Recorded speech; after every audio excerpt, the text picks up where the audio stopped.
Hey there, current and future educator. My name's Elliot Zelinskas, and if you are watching this, you are more than likely getting prepared to pass your elementary education subtest 2 exam number 151 exam. All right, so this test includes a lot of information, and it's of course super important that you pass in order to get your credential and launch your full-time teaching career. I'm going to help you make that simple. I know that this test, for example, includes social studies, math, science, and health, fitness, and the arts. There's so much inside this exam that you need to know in order to pass that we have created a study guide and a whole program to help make that simple. Okay, so first and foremost, let's just talk about what you can expect to receive on exam day. So social studies, that's history. You're going to be asked questions about U.S. history. It might include like the Constitution and all U.S. history as well as world history. Again, these are big topics, but we've pinpointed the topics within these categories that you'll need to know and just listed them all out. All right, so then mathematics. This is actually the largest section within this test. It makes up 31%, and you should be receiving approximately 20 questions. And this is actually when you are actually solving real math problems. And if it's been a while, you're going to want the practice that we provide. And in today's video, I'm going to share a free practice test for you to get you started on that journey. All right, and then we're going to go through science, where on the real test, you will receive about 18 questions, but it makes up 28% of this test. And the science section includes physical science, life science, and earth and space science, okay? All right, so then you will receive 15% of health, fitness, and the arts. So it's going to be about 10 questions altogether. And this practice test, this free practice test that we're providing right down below, is a shortened, condensed sort of warm-up or starter practice test for your elementary education subtest number 2. Now, I've already left the link in this to this web page in the description down below. So if you want to, first pause this video and then try the practice test, which is right here, and then come back to push play so that we can talk about it together. However, if you're in the watching mood and what you want to do is you want to complete this together, I can give you some time, and then you pause the video during each question so that you can select the response that you think is most appropriate. So without further ado, what we're going to do is begin this practice test. So here we go. Let's click the blue button start. We have 30 minutes. What I really like about teacherpreps.com test prep is that it mirrors the types of questions that you will receive on exam day, with questions that present questions one after another that are timed just like the actual exam. All right, so let's get started. Question 1 looks like this is going to be a math question. It reads, a container holds beads of different hues. 1/3 of the beads in the container are yellow, and 1/4 of them are purple. 3/12 of the leftover beads are orange. Which diagram best models the problem shown? So we have option 1, option 2, option 3, and option 4. And what I recommend you to do, and I have my iPad right here. I'm going to be doing the problems that I'll put on the screen while I do. And if you have a tablet, some device, or simply just a notebook and pencil, I highly recommend that you do the problems alongside with me. So what I'm going to do is I'm going to kind of, first just going to kind of reread it in my own words, in my own head, and then kind of paraphrase it in my own words. So looks like all of the shapes, options 1 through 4, are the same. So let's first count how big these are. So 1, 2, 3, 4, 5, 6 by 1, 2, 3, 4, 5, 6, 7, 8. All right, so 6 by 8, that's a total of 48. Let me just put my computer back a little bit more, and I can write directly on the tablet. Okay, so that is 48.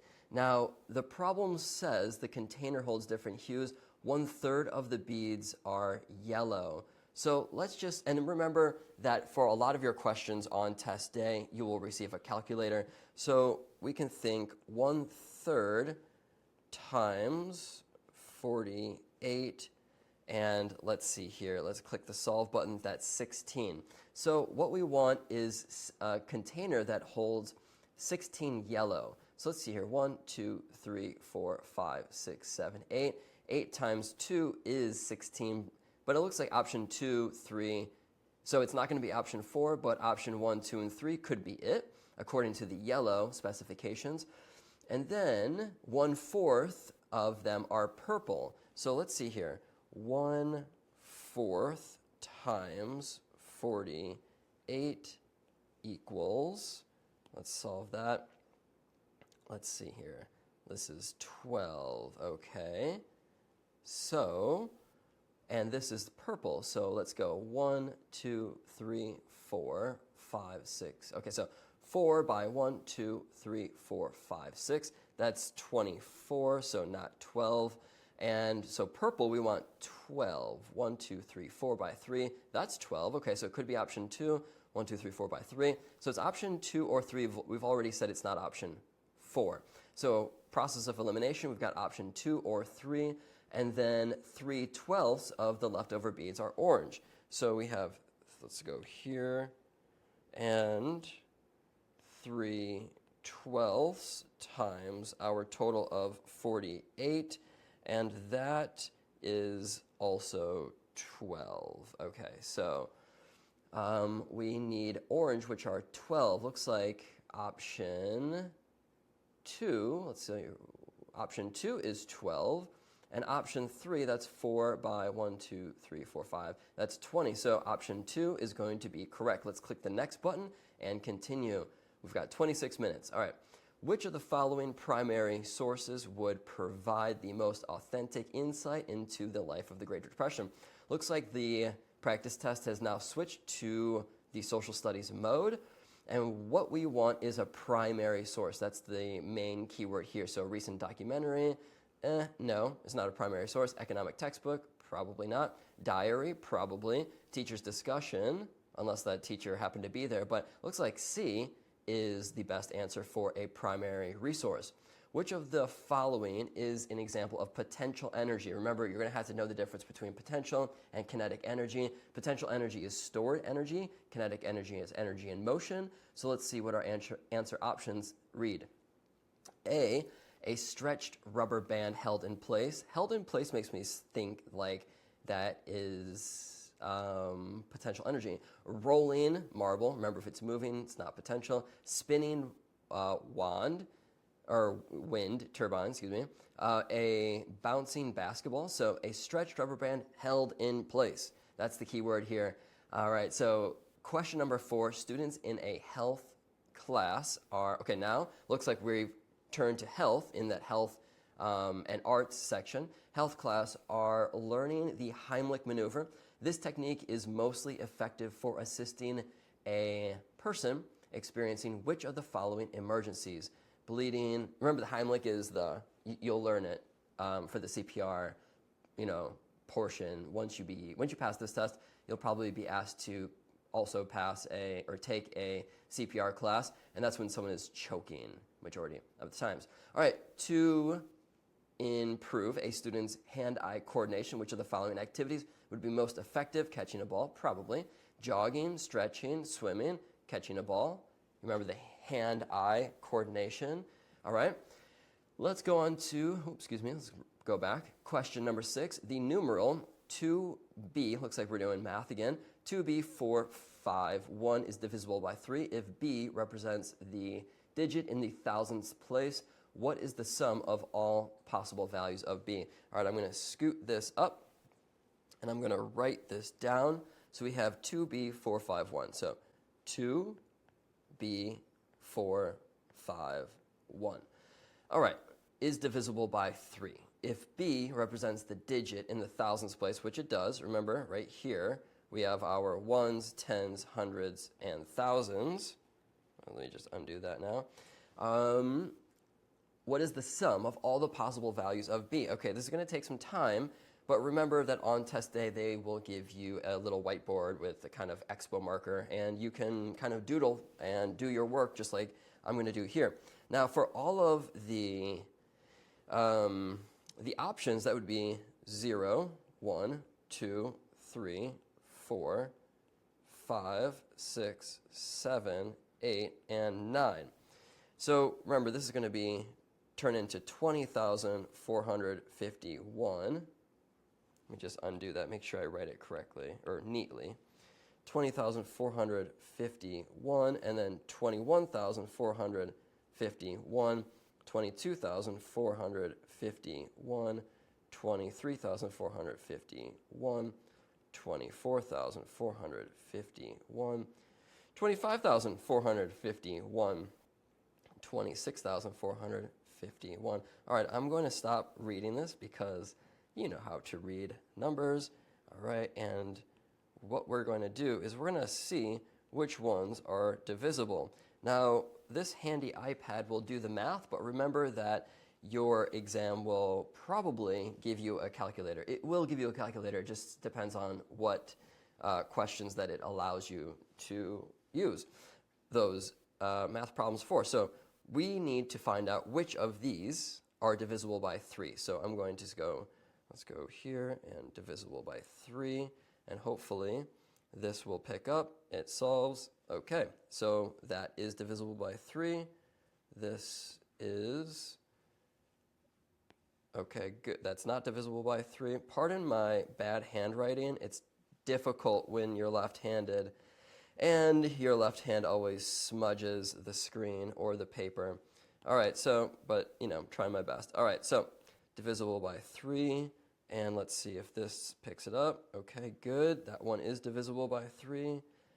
And this one, let's solve it. This one is not divisible by 3. And this here, let's solve it. This one is also not. Okay. And let's solve that. That one is great.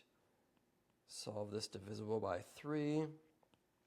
That one is not. We have 2 more to go. If you are feeling like these test prep videos help, please pause and just give it a thumbs up. That helps more future educators watch this video too. All right, so let's see if this is divisible by 3. And here is our last one. Excuse me. Let's click the solve button. And that is, okay. So what I'm going to do is I'm just going to kind of put a green check mark by the divisible by 3s. Let's go here and here. And notice if it's not divisible by 3, the calculator gave us a decimal point, okay? So now if I just say, okay, this was the 0, this is the 3, this is the 6, and this was the 9, then we need to add, well, 9, let me just do this in black here.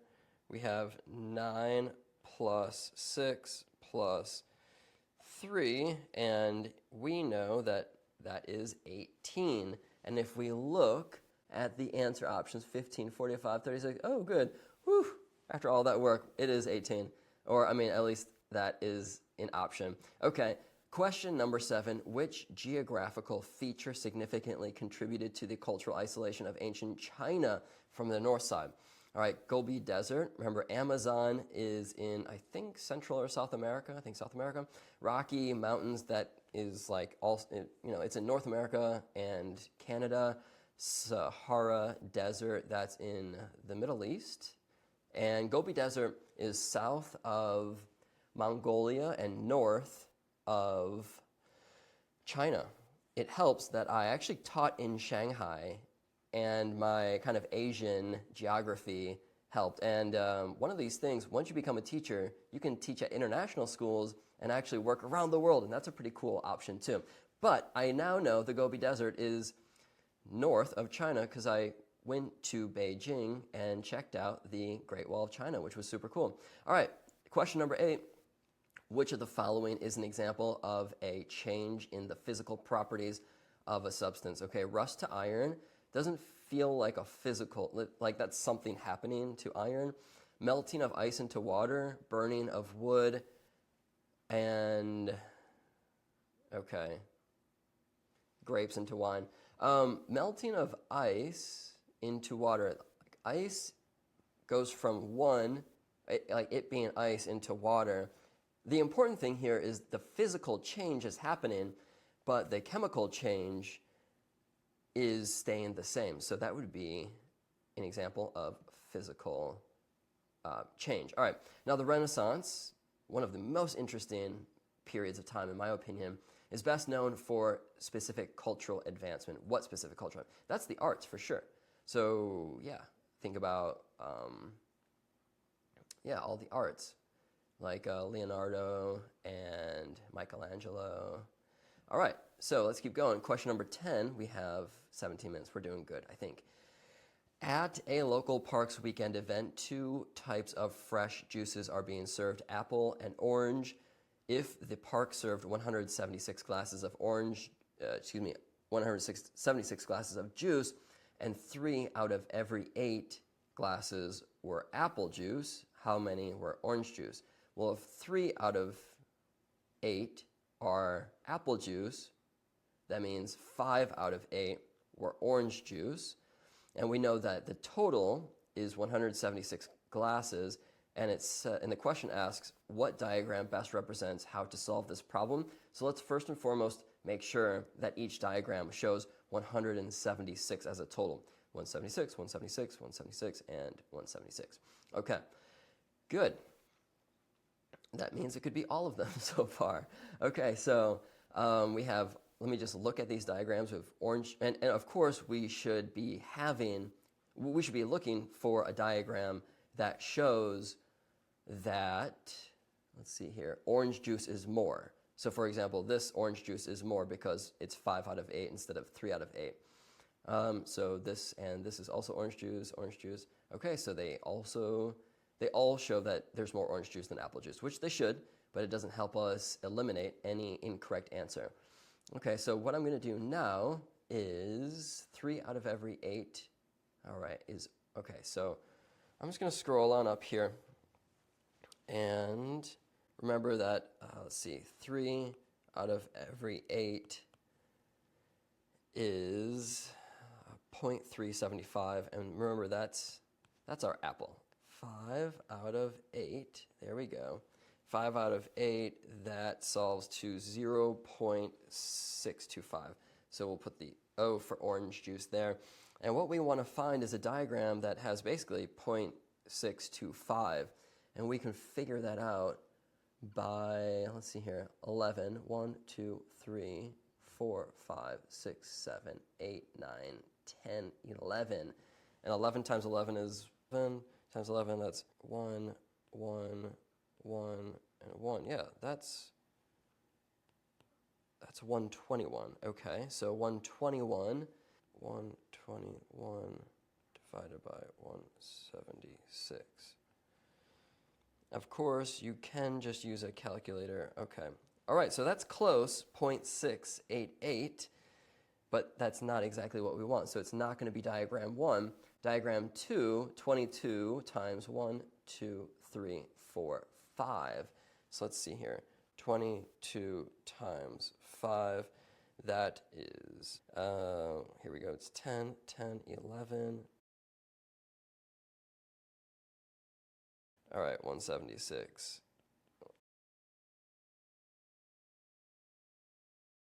.625. Oh, right, look at that. This orange is 0.625, and this is 0.625.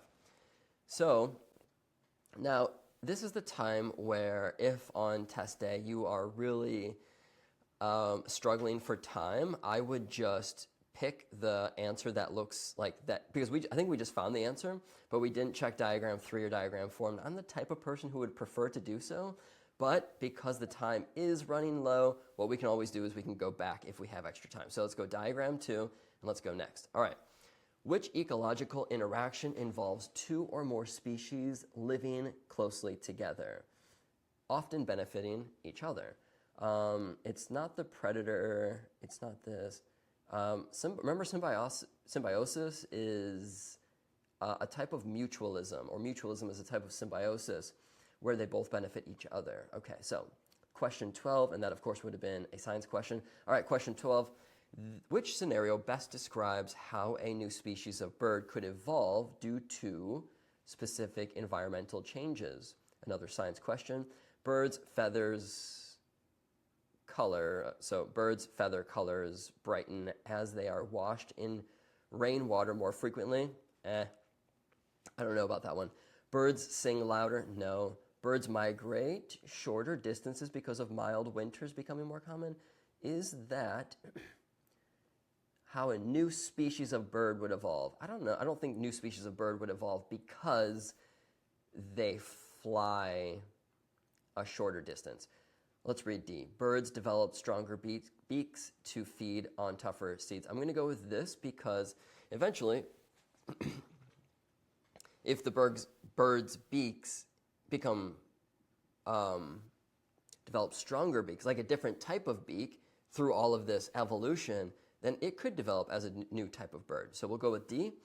Question 13, before conducting a science unit on ecosystems that involves multiple outdoor field trips, what is the essential first step for an elementary school teacher to take? Informing students and parents, probably not quite yet. You don't just go, you don't have the idea and then inform the parents and students.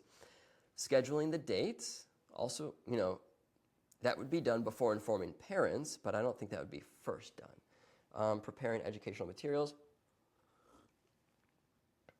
I would probably schedule the dates before I prepared the materials just to make sure that I could reserve that time. But let's see, D, ensuring the field trip locations are safe and accessible for it. That's it. Oftentimes, if you see something about safety on your actual test, kind of double click into that answer option, because safety is just like, that's the number one thing of our job. We need to keep all students safe at all times, right? So question 14, looks like we're going back to a math question. Which expression, oh, and by the way, if you decided to take this practice test on your own, this practice test has some code written into it that the questions change the order each time that you take the practice test. So if your question 14 is different than my question 14, that's why. However, we all have the same amount and the same questions, they're just in different order. Okay? It allows you to take the practice test more often without sort of becoming bored or memorizing just the answers. All right, question 14, we have 7 minutes. We got to get going. Which expression could be equivalent to the expression given below, given that that s is a positive integer? Okay, so we have 48y squared minus sy equals 16. If you remember FOIL for, let me just write it down right here. All right, so we can recall this really nifty thing that you probably remember from, middle school. FOIL, F-O-I-L, first, outer, inner, last. Now, instead of just checking all of these, what I'm going to start by is actually checking the last one, because I notice already -4 times -4 is a positive 16, so it's not going to be A. And I'm going to do the same thing with B. -4 times 1 is -4, which is not going to give us -16. -2 times 8 will give us 16, so it could be C. And let's just check D. 2 times -8 could also give us a -16. So what we want to do is we want to check C and D. So I am going to, it'll probably help me to just write the actual problems again. So 4y minus 2. I actually haven't done any foiling on the iPad, and I wonder if the iPad could solve this automatically too. All right. So first, we have 12 times 4. All right, so that's going to be what? 12 and 4 is 8. All right, that's 48.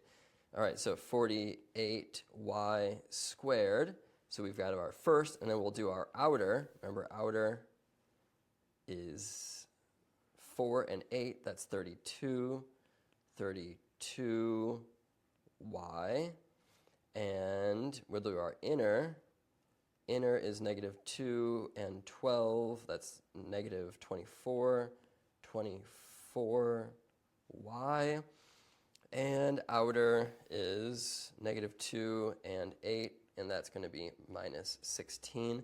So now we have 48y squared, and then 32 minus 24, 32 minus 24. This becomes 12. That's 8. That's 2. All right, so plus 8y minus 16. What do we have here? 48y squared plus y. And this is, the question is saying, given s is a positive integer. So, okay, now let's go on to letter D and also solve the same one. 6y plus 2 and 8y minus 8. So first, 6 times 8 is 48y squared. We did our first, we'll do our outer. 6 times negative 8 is negative 48y. And we'll do the inner right here. And 2 times 8 is positive 16y minus the 2 by negative 8, which is negative 16. And okay, here we go. So now we have negative 48 plus 16. Let's see here. Negative 48 plus 16. And okay, that's negative 32. We have negative 32y. And if we just bring this 48y squared. So now, let me just circle this in green. It's either this or this. However, given below that s is a positive integer. However, I see a negative before it. If s is positive,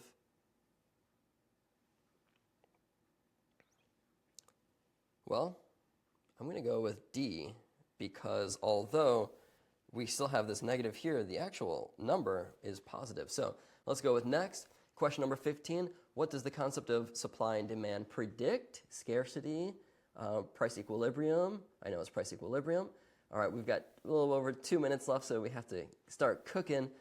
Which Supreme Court case upheld the constitutionality of segregation in public facilities given they were separate but equal? We have Brown versus Board, we have Plessy versus Ferguson, Roe versus Wade, Marbury, and Madison. Now remember, Plessy versus Ferguson was first, and then it was the Board of Education that actually upturned or overturned Plessy versus Ferguson to allow, to allow everyone to go to school together. So Plessy versus Ferguson was the case that upheld the Constitution separate but equal. All right. Question 17. A 5th grade class is working on a unit about pop art. That's cool. To introduce Andy Warhol's work to the students in a way that Warhol often used, the teacher would have them create multiple images. All right, so in order to answer this one, you need to be familiar with who Andy Warhol is.